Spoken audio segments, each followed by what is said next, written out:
ছুটি পেলেই অনেকের প্রথম পছন্দ থাকে কক্সবাজার।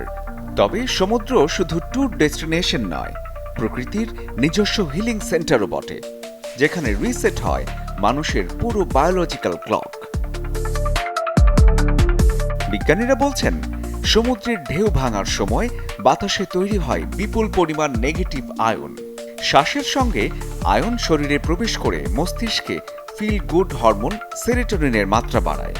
ফলে ভালো লাগে মন আর কমে ক্লান্তি ও মানসিক চাপ। সমুদ্রের বাতাসে ভেসে থাকা লবণের সূক্ষ্ম কণাও উপকারী। শ্বাসের মাধ্যমে এগুলো ফুসফুসে গিয়ে মিউকাস পাতলা করতে সাহায্য করে। তাই হাঁপানি, ব্রঙ্কাইটিস কিংবা শ্বাসনালীর প্রদাহে আক্রান্ত অনেকেই সমুদ্রের কাছে স্বস্তি অনুভব করেন। সকালে রোদে রয়েছে ভিটামিন ডি পাওয়ার সুযোগ। একই সঙ্গে খোলা আকাশ আর প্রাকৃতিক আলো চোখ ও শরীরের স্বাভাবিক বায়োলজিক্যাল ক্লকে ভারসাম্য নিয়ে আসে।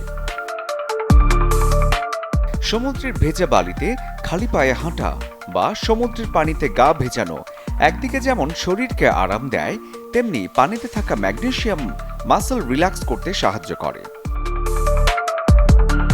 অন্যদিকে সমুদ্রের ঢেউয়ের ছন্দময় শব্দ মস্তিষ্কে প্রশান্তির এক অনুভূতি তৈরি করে, যা অনেকটা মেডিটেশনের মতো।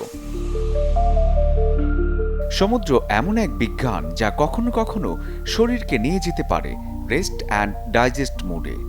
তাই সময় করে প্ল্যান করুন বছরে অন্তত একবার সমুদ্র ভ্রমণে।